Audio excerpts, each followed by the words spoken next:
Restaurants are raising prices and pulling items from menus. News Channel 3's Emira Austin shows us how this problem goes beyond restaurants.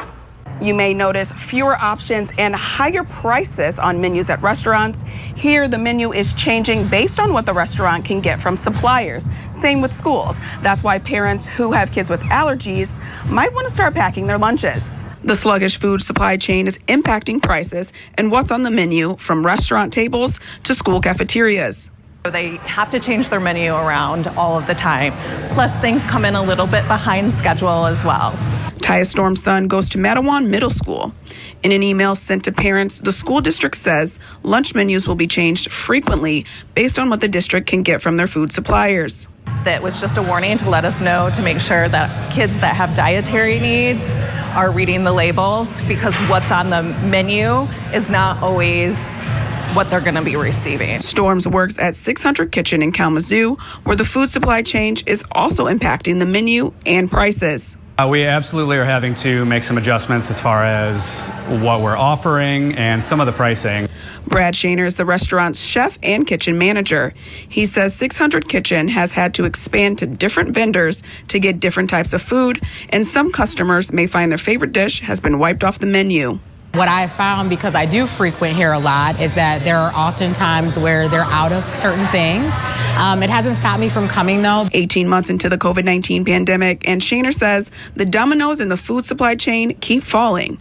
A chain reaction that he says starts from the food source to processing plants to distributors.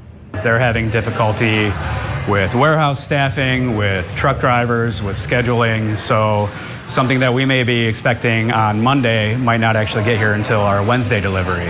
At school, students have fewer menu options. I don't have to worry about the dietary needs with him, and he likes whatever is being served. Storm says her son is not picky, but parents of children with allergies may not know what the cafeteria is serving that day. For now, the chef here says there seems to be no end in sight to speed up the food supply chain. From speeding to stop sign violations, people in Kalamazoo have been sending hundreds of traffic complaints to police using a new website. News Channel 3's Chris Yu first told you about that website a few months ago.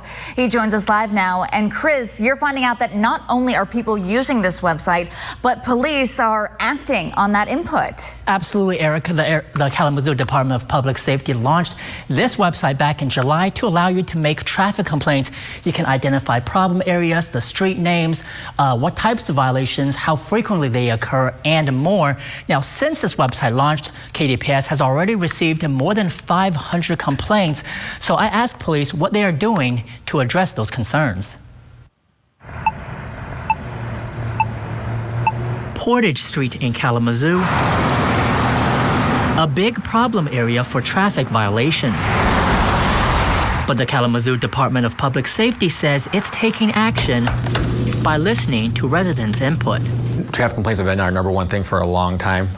They get generated now. It's just an easier way for us to capture that data and be able to respond to it quickly and effectively. KDPS launched a website in July, allowing people to report where traffic violations happen most, and the feedback is flooding in. Our traffic officer gets about 6 complaints a day on various traffic issues, mostly moving violations, speeding, red light, stop signs. KDPS has 1 traffic enforcement officer, but he's reviewing the traffic complaints from the website frequently, and he can request additional patrol officers if needed. He will give them the information that he is receiving in those complaints, time of day, number of vehicles, what exactly the violation is occurring. The more specific information that we get, the better we can take our enforcement action, and we can direct our resources to that right time frame.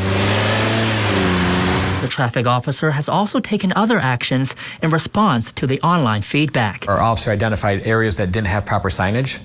So he identified those areas. I think one of them was on Lovell Street. Talked to our Public Works Department and was able to get additional speed signs. Since February, KDPS's traffic enforcement officer has personally made 702 traffic stops, issuing 400 citations. Most are for speeding. Now, if you want to make a traffic complaint, we'll post that link to the website on WWMT.com. Well, lawmakers in charge of Michigan's budget say they are confident tonight the state will be able to pass a budget in time to avoid a government shutdown. The state's deadline for the budget is just 2 weeks from now. News Channel 3's political reporter Rachel Louise Joss tells us how the money will be spent is still a big mystery.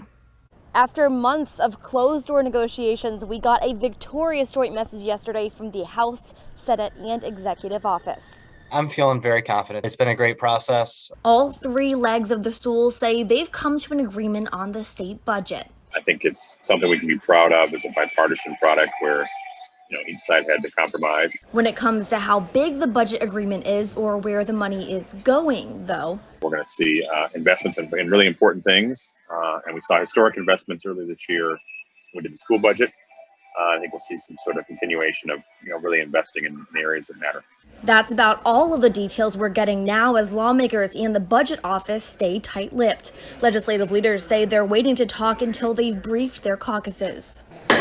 One challenge budget supervisors say they've faced isn't a lack of money, but a surplus of it. Federal aid helped land Michigan a $3.5 billion surplus. Lawmakers say they're using the federal dollars for one-time investments. All of us had a good mindset that we didn't want to bring a bunch of new funding on board, something that we couldn't find that would be sustainable next year, then we'd have to make cuts. House Appropriations Chair Thomas Albert says they were careful about growing programs, but looked for investments to help Michiganders post-pandemic. And also we're going to do a number of what we call supplementals. We'll come back to the budget with both the federal money and some of the surplus.